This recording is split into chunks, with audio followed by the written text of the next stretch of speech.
Welcome to the podcast designed to fuel your success selling technology solutions. I'm your host, Josh Lopresto, SVP of Sales Engineering at Telarus, and this is Next Level Biz Tech. Hey everybody, welcome on here. Today we're talking cloud. It's 2024, and we're talking about unlocking cloud potential strategies for 2024 and beyond. With us, we have the wonderful, the amazing Mac McClenathan, VP of National Partner Development at 1111. Mac, thanks for coming on, man. Thank you for having me. I am thrilled to be here. I want to get into your backstory. For anybody that doesn't know you, I know you're out there. A lot of people are familiar with you, but if you have any crazy backstory of how you got into this space, now is the time. We'd love to hear it. I don't know if we've got enough time on the podcast to talk through this origin story, but if I'm going to sum it all up, I would say this was not the plan. Everything that I did, 20 years, to get to this point was largely motivated by a pursuit of the music business. So how about that? You can't just leave. I'm okay. You can't leave me hanging. I mean, okay. I know you're in Nashville. I see a guitar in the background, but you gotta come on. That's cliffhanger, baby. Yeah. So I'm originally from Oregon. It's my Mariota Heisman jersey above my shoulder here. The original. I mean, I've been singing since I was. My mom had me on stage since I was 3. Right. So. Wow. I was doing my thing, kind of figured out or discovered my love for performance maybe later in high school, and decided that a move to Nashville was imminent, definitely more focused on the country realm. So the master plan initially was I was going to look for a national company that existed both in Oregon and Nashville for the purpose of moving me, right? The plan was to be the first musician to ever move to Nashville with a job. Mission accomplished. It took a little bit longer than I wanted to. But my wife actually finally just was like, hey, if we're going to do this, you better get going or not at all. So we put in for the transfer. We got moved to Brentwood, Tennessee, with Verizon Wireless. So I tripped into the space.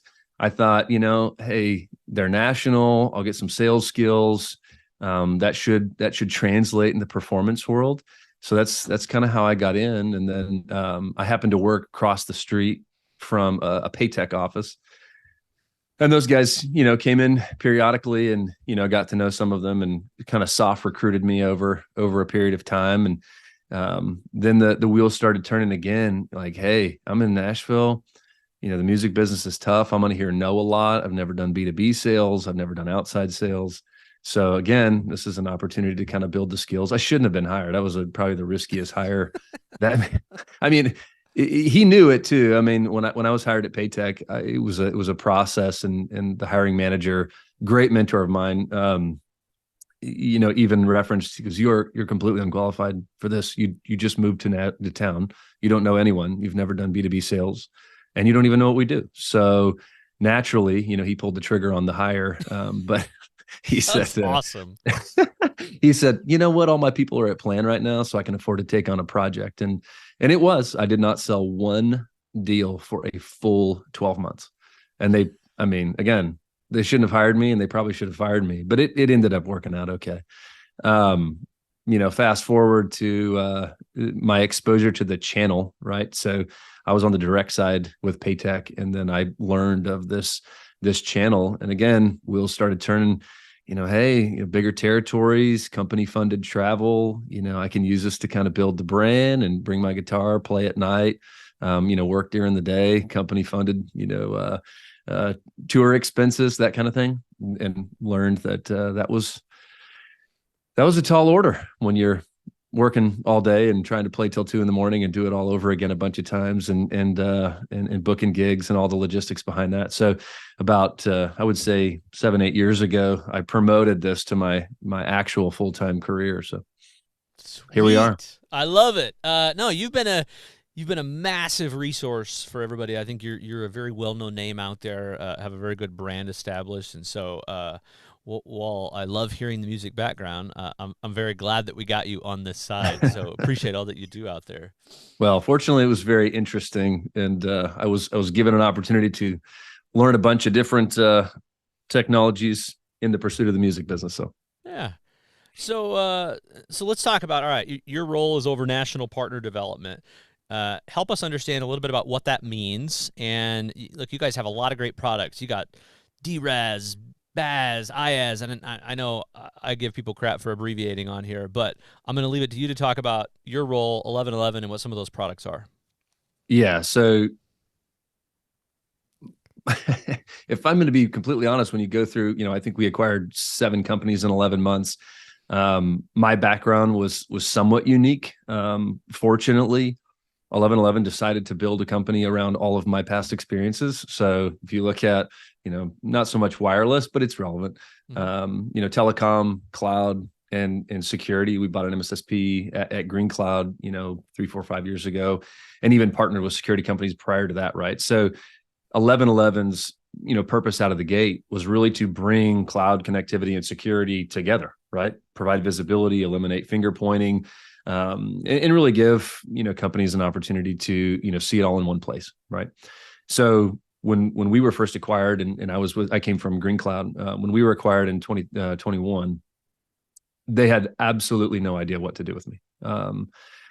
Where I fit in, and how that kind of evolved was, again, based off my background. It made a lot of sense to be in maybe a more flexible role, and it really started to refine over time to just help partners in the broker world, largely through the TSB community.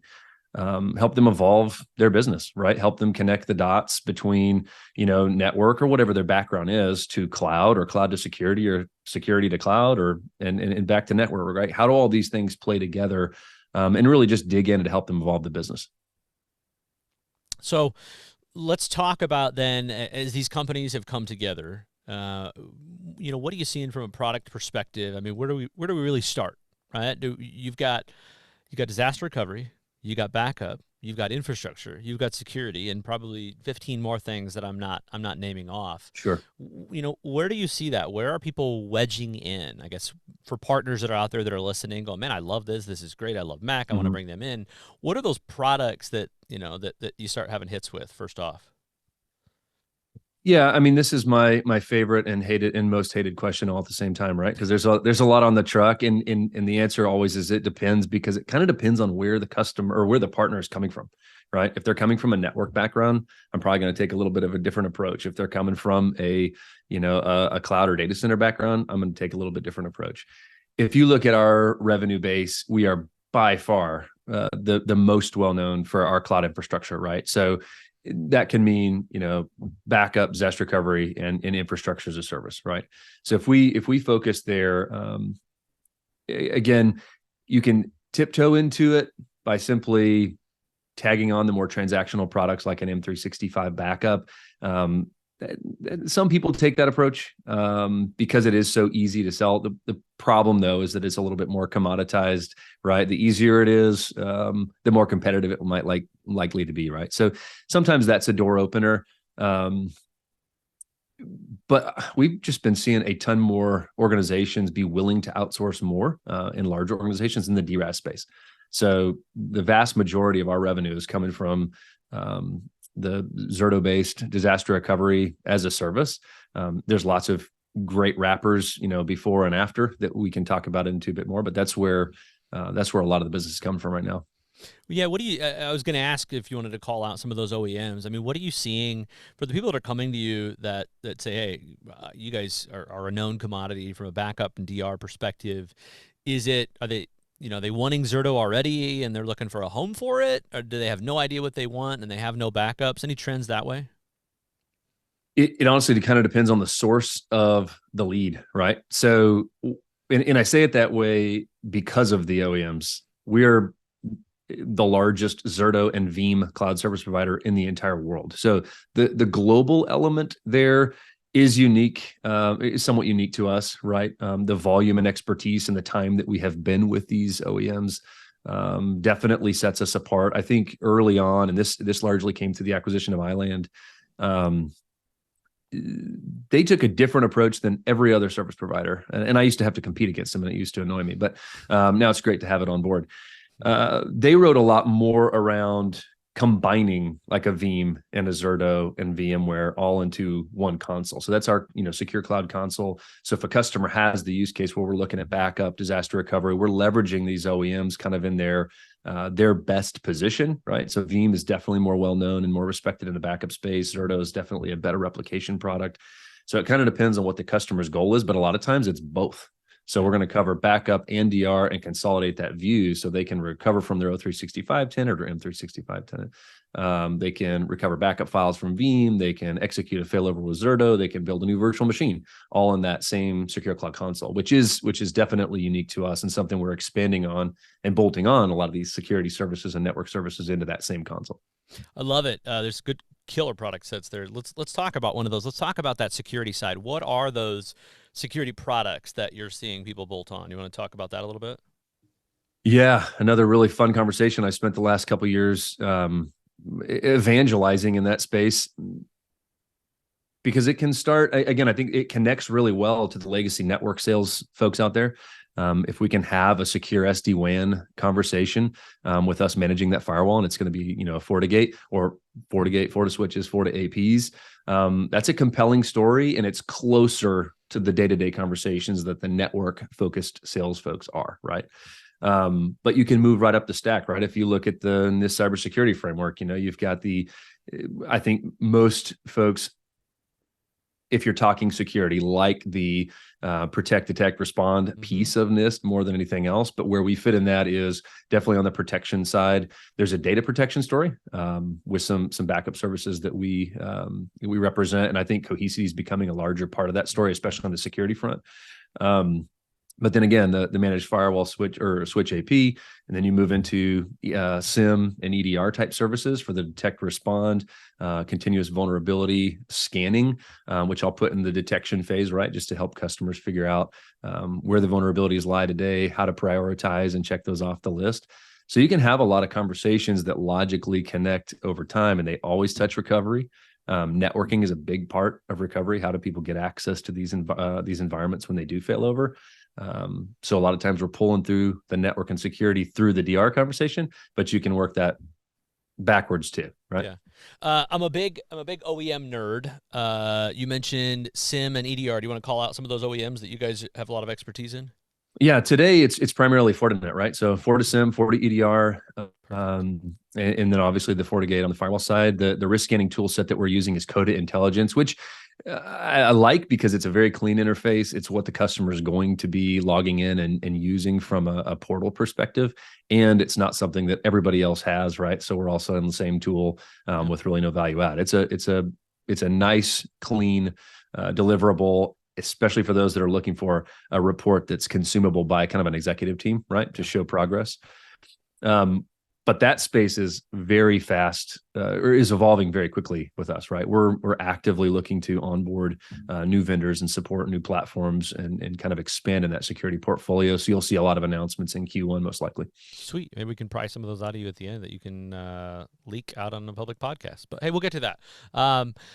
Let's talk about AI. Because I don't think I could do a podcast without talking about AI at least once. You and everyone else, absolutely. I won't get a paycheck. So let's talk about, there's a lot, OpenAI, there's a lot of frameworks, there's a lot of large language models, there's a lot of CIOs and CEOs that are saying, we got to do this, get us there, just like they did with cloud, just like they did with, pick a previous trend.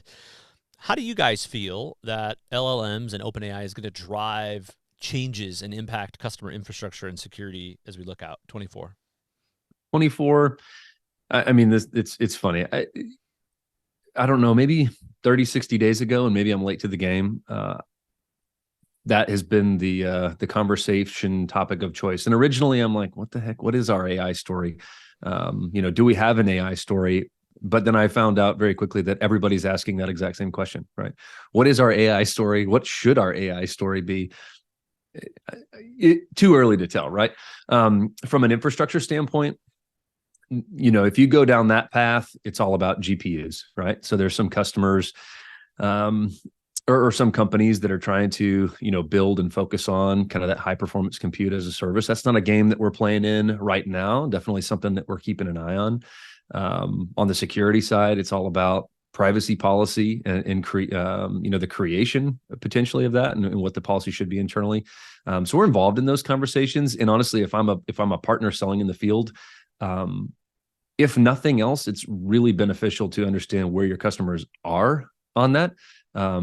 If for no other reason, just to learn about what they're talking about, and you probably pry out a couple opportunities that have nothing to do with AI, but you just kind of hear what the business objective is. But as of today, obviously, we're leveraging tool sets that that include components like that, but we're not selling AI as a service or anything. Love it. No, that's good. Yeah, I think you're right. This is one of those things where we're not just going to sit here, representing the partners and Mm-hmm. ourselves. We're not just going to sit here expecting customers to say, "Hey, I need this." It's, Yeah. "Hey, we have a bunch of Lego blocks for you to get from point A to point B. Where are Yeah. you? How much help do you need? What's the budget?" It's a different conversation. Absolutely. So let's talk about for partners listening to this. We get a lot of feedback from partners of, "Hey, I'm selling in CCaaS, but I haven't ventured into cloud," or vice versa. So let's talk about, for these partners that are maybe haven't ventured into cloud yet, practical advice, anything you'd help them to start that meaningful conversation and develop some of those opportunities. Yes, that's the whole reason I exist right now. It's kind of a tricky conversation. I mean, there's I mentioned it before. It kind of depends on their willingness, not only to try it, but at what level, right? So it can go a lot of different ways. You can try the opportunistic route where it's just the more transactional widgety products like your M365 backups. It's pretty simply priced. I would say that there's probably a universal need for it. But it is a super competitive space. So I would say, qualify it and win or lose it very, very quickly, because it's not worth spending a ton of time on. But it could potentially be a door opener, right? I really think the more you can understand, and going back to the AI conversation, right? Same idea, better understanding what your customers' IT projects are throughout the year. You're going to hear a lot of buzzwords around immutability, cyber resilience. You don't even necessarily have to know what those means, but something to listen for as you're doing like a business review with your clients, or kind of walking through, what their priorities are for the year. Because the more you understand that, the more opportunities you're going to have. And even if let your customers educate you on what's important to them. That's the best way to kind of learn how to shoot the gap, and then engage resources, right? It's not always easy to do. You guys obviously have a lot of engineering resources in-house that can help with those conversations. But I would even say, you don't necessarily have to walk into a business review trying to sell something, more than just trying to understand what's important and what they're prioritizing, and then figuring out how to kind of back in or pull those conversations through. If that makes sense. Yeah, I love it. You bring up, the good point, right? I think there's the immutability tie to ransomware, and people seeing ransomware happen to other businesses and go, "Oh my gosh, do we have a backup that can't be modified? Do we have some of those things?" And it is. I would argue that, albeit we're a technical team, our best conversations, even when we get started, are not technical conversations. It's, where are you at? Do you know where you need to be? Can we help you figure out where you need to be and establish where that budget is, and let's allocate it accordingly so we can just start somewhere. Yes, and I will say, we've had some early success. When we acquired some assets from SunGard, it came with this consulting team that I don't think anybody knew what it was out of the gate. But they have become my new favorite resource, because there's so much on the advisory service side, and it's a different selling motion for sure, where we're definitely more focused on the monthly reoccurring and managed services, but really helping a customer unwind. Think of like, M&A, or in all the technical debt that comes along with that, and blending services. I mean, it's not like, can we offer you one service? It's how do we help you unwind, figure out what you have, and then start to build a plan and create a budget. It's a long-term plan, but those advisory services are now commissionable on our side. Again, it's a little bit of a different selling motion, but I have not been in one engagement where reoccurring pull-through did not manifest through that engagement. So yeah. Let's talk about that for a second. Walk us through maybe an example of that. I didn't mean to cut you off, but I think that's huge, because that uncovers just more than any of us expect sometimes. Oh, and it's so much more broad. Again, I never even had access to services or resources like this in the past. So the more I learn, I mean, literally every time we have an engagement, I'm like, oh, I'm going to take that. That's going to go in the next talk track. That you're picking stuff up. A lot of it has to do with compliance because look at top three reasons, and maybe only three reasons to some extent that people come to us today. People, right? They have lack of expertise. Historically, we talked a lot more about cyber skills gaps, but it's just people in general. It's IT skills gaps and just time. So people is a big one, and internal resources, right? Compliance, and not just HIPAA and CMMC and all of those. It's supply chain, right? It's the trickle down. It's I'm selling to a group that has to be compliant with X, and now they're telling me I have to be compliant with X, right? Even if they don't technically need to, they need to show that they, are a competent business partner. So that's a route in, and then insurance, cyber insurance, right? So those are the three reasons why we're getting engaged for the most part. Back to the original question of what that looks like. The very first deal that we were exposed to with Teleris, the partner tells us that there's no chance whatsoever that there's any reoccurring business associated with this. Are you sure you want the business? And I'm like, sure. I mean, I'm super interested to use this team. Honestly, it was my first engagement, and it was about a policy review. It's like we're not up to snuff. We need to make sure, because we're selling to a state government that's now pushing down all these requirements, we have to be at a certain level by a certain time. So a policy review. We get engaged with the very first call we're on with the partner. Or the customer, right? It's, yes, we're doing this, but we also want whoever does this to be an MDR provider also.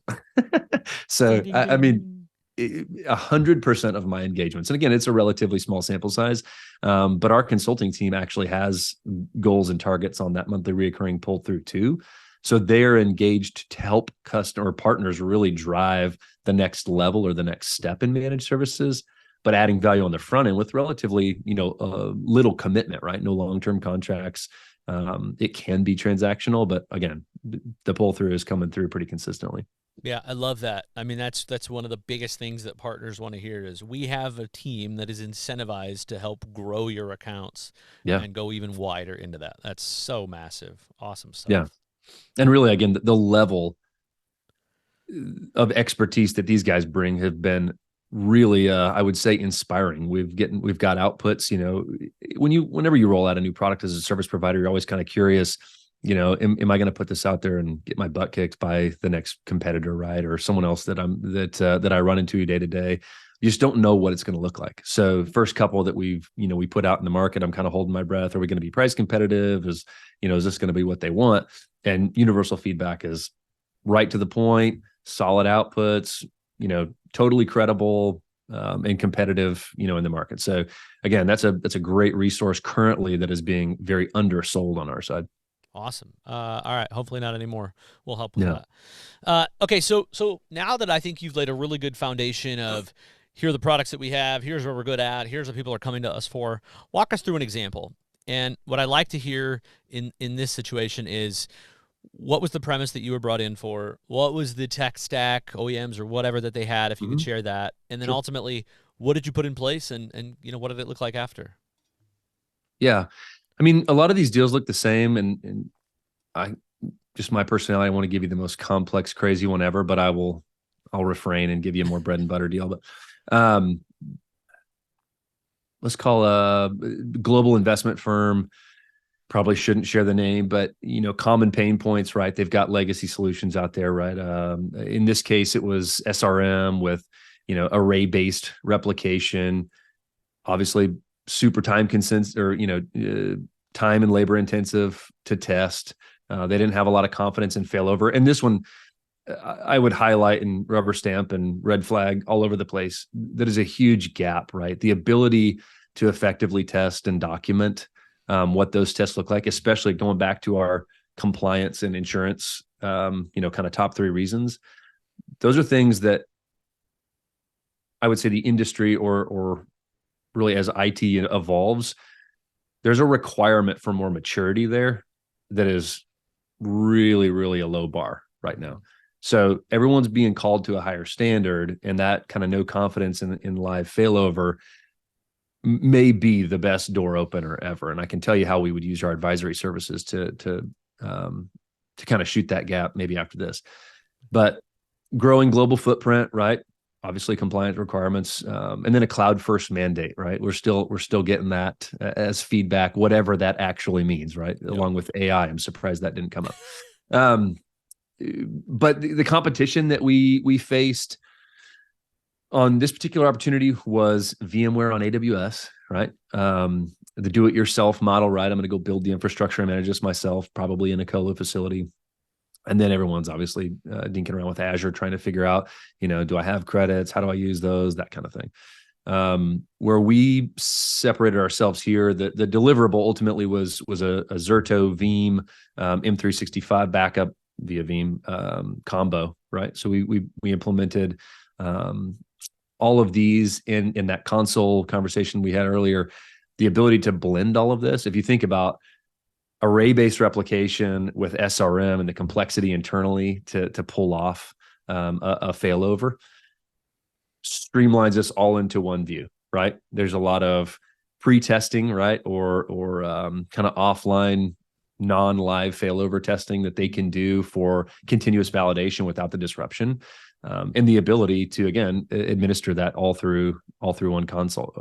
The cost-effective consumption-based pricing. Again, if you go buy all this stuff buy it all twice, there's obviously a financial hit there. The way that our pricing works on the DR side is more consumption on the compute side, right? So you pay for the storage and the licensing, and then the compute is burstable when you want to use it. So it keeps the pricing pretty reasonable and low. Again, expertise in Zerto and Veeam. Again, we're a very large player, the largest in those particular OEMs. So lots of expertise for integration, and again, unwinding and helping them build out a plan for kind of a tiered approach, right?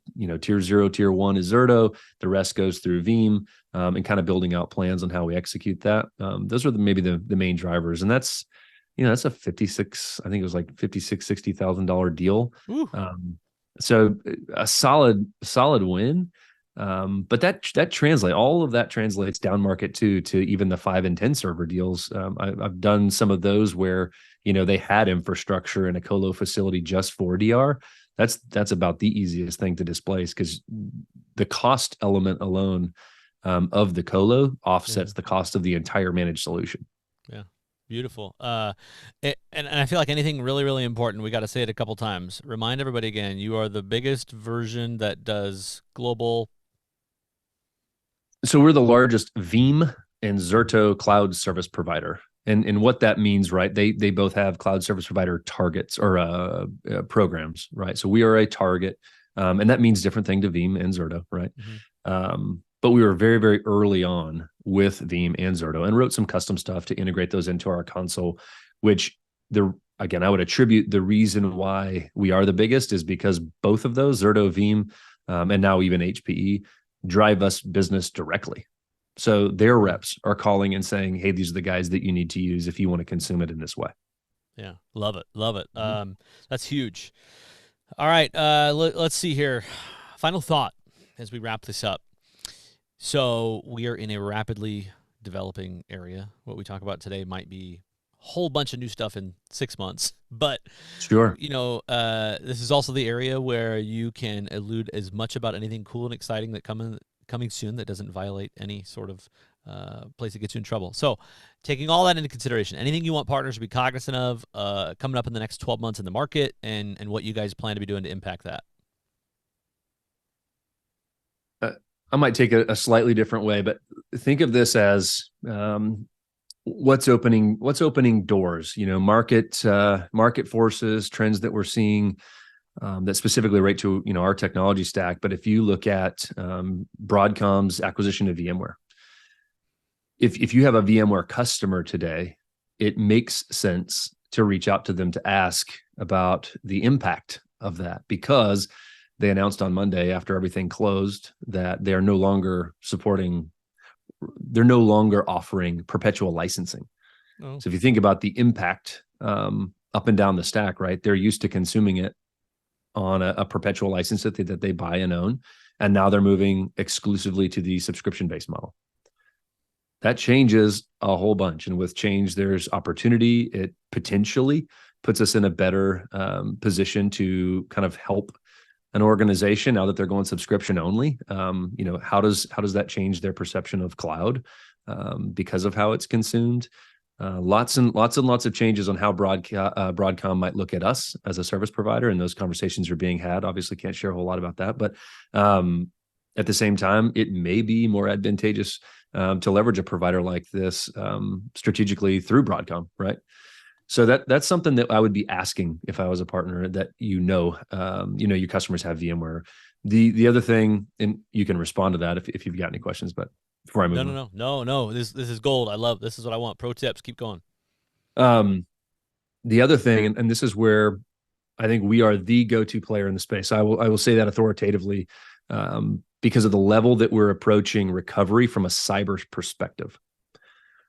All up and down the stack, from the identification pillar all the way through recovery, our ability to engage with an end user and address the difference between disaster and a disaster, historically fire, flood, natural disaster, even human error, right? Equipment failure. That's why people bought backup and DR for the last however long. Now, and I would say we're a pretty good sample size in and of ourselves. I mean, we've almost got 6,000 customers with a huge base of that being backup and recovery customers. 500% increase of cyber-related declarations. So if you think about that for a second, what I mean by declaration is a customer calls us and says, hey, we're under attack. We need to execute X, right? Maybe that's, I need to recover from my backup in some way, or I need to recover via replication, whatever product that we have in place, right? We are helping them plan not just around the tools and the targets, but all the policies and procedures and creating cyber incident response plans, right? Who do you have to call if this happens? In what order? What can we touch? Even to the point where we're automating some of these actions in order, in accounting for the cyber use case, right? It just doesn't really happen in the space. There's a lot of tools out there that claim, hey, we're the ransomware killer and all that. But when you talk about digital forensics, incident response, you may not even be able to touch your production infrastructure, even if you feel like you have a good backup, right? So that's a new space that we're adding a ton of value to. And I'm going to go back to the previous statement where we were talking about that use case, right? One way that our advisory team is being leveraged heavily right now is around validation.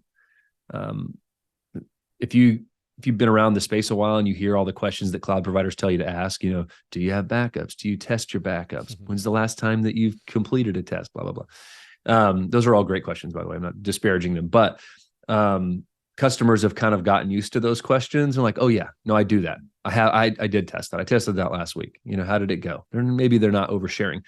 The bullet that I've been using with some success is, awesome. It sounds like you guys are super mature and you're prepared for, hardware failure, fire, flood, whatever. Have you guys tested this against a cyber scenario? And that's where the light bulb goes off. Like, what do you mean? Why would I do that? And why is it different? And that's where you have the ability to come in and educate the customer and the partner for that matter, and do tabletop exercises, right? Develop a program and test and validate against that, which becomes essentially a gap analysis that we can come back and make recommendations. And this is, again, not having anything to do with the tool and the target, right? I'm not requiring that you buy a software. I'm not requiring that you buy my cloud infrastructure. This could be alongside, quite honestly, one of my competitors. It could be them doing their own thing and replicating to Azure. We'll set up these validation exercises regardless of the technology and targets that they're using today. And then ultimately, obviously, we're going to be in a position to win some of that business as a pull through. Yeah, I love that. There's a lot of nuggets there. One of the things that I think you mentioned that is critical is that, we talk about having a plan. I was in this discussion yesterday and just looking at some of these notes real fast. You think about HIPAA, and that's really one of the first baselines that started to make doing the right thing, and if you weren't doing the right thing, enforceable. Hmm. So HIPAA goes in 96. It becomes enforceable in 2003. There's been over 350,000 cases submitted, and they've already investigated and resolved 30,000. So there's a Hmm. ton in there that haven't even been investigated and resolved yet. Out of that, over $100 million in fines levied. And the common thing that we saw as we did some research on this was, you know, what the Department of Health and Human Services and the I think it's the OCR, Office of Civil Rights, those who prosecute on these, they don't expect everybody to be perfect. Hmm. They don't expect every environment to be amazing. But what they levy the heavier fines are is when you've done nothing and you've had no plan. If you can have a development of a plan, an incident response, to your point, a tabletop, and then yes, cyber insurance certainly requires you to say, well, did you have multi-factor? Do you have backups? Do you have an endpoint protect? More of the technical things and some administrative. But yeah, you bring up such a huge point. We don't talk about this enough, and that is a huge area that you guys can help and are phenomenal at helping from advisory to product set. So love that call out, love that wrap up. I'll give you well, you wrap me up, but I'll give you another nugget. But Do it. um, we did where we had an opportunity, and this was more of a light bulb for us internally, but we had a manufacturing client that we were engaged with through a cyber liability insurance company. So, and I'll share this to the audience or show notes or whatever. If you do that, I'll share kind of a copy of what this questionnaire looked like. But the way that they pitched it, and I think it's relevant, to the partner base out there. The insurance company pushes out a 16 question questionnaire. It's basically a self-assessment of maturity in whatever space. A lot of times it's around business continuity in recovery and in their planning. So they send out their 16 question questionnaire. Customer responds. They said, hey, you're weak in question 2, 3, 4. You should probably talk to it 11, because if I send you out to the market for premiums, you're probably going to get creamed. I mean, that was the messaging back. So we hopped on a phone. The main gaps that they had all had to do with the lack of business continuity planning. And the insurance company actually explained to us, this is a big deal because the underwriters are now looking at kind of the viability of the business if there's a major cyber incident. Yeah. But also, depending on the policy, they have liability on downtime costs, right? Or lost revenue. So again, this is not talked about in our community hardly at all. Yeah. But what like business continuity isn't disaster recovery. This is actually what are the manual processes, possibly even paper processes that we can use to continue to operate our business and not lose revenue or not lose as much. And then what's the process of stitching all that data back into your environment once you do have it back up? And maybe that's a week or 2 or 5 or 2 months. That kind of stuff, if you can prove or show not only that you have a plan, but you've tested these plans and it's all documented and you're continually improving upon those, if you can provide that to an insurance company, that is an enormous reduction in risk on their part, which results in a reduction of premium. To put it into perspective, that engagement for us, building that business continuity plan, again, the process is when you're down. That was a $200,000 engagement that we closed in 3 weeks that largely had more to do with us writing the statement of work more so than they were eager to sign it for the impact on the premium. And then ultimately, right, it does improve and reduce risk on their side too, right? There's value to the business no matter what, but they were eager to sign off on that 200 grand because of that impact that they had. So that was a light bulb to me, because cyber insurance is the only type of insurance really that's negotiable. And it has to do with your maturity level.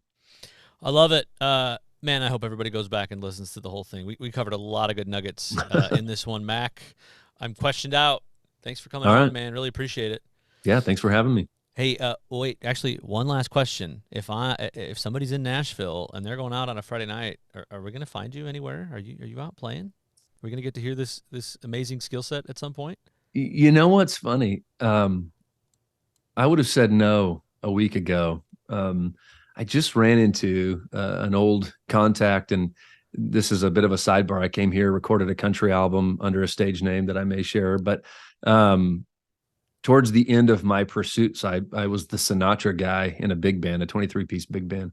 Wow. and ran into one of those guys, and the band had changed hands. They've gone through some changes, and they're kind of back to looking for a Sinatra guy. I'm like, well, maybe I can get back in the game. So again, reach out. And if I can help you in the evolution of your business to the cloud and security, great. Maybe we can get you out to a show and I love it. Here's some crooning music. I love it. All right. That wraps us up, my man.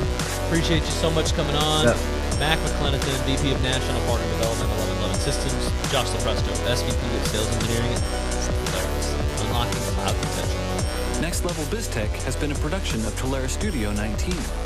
Please visit Telarus.com for more information.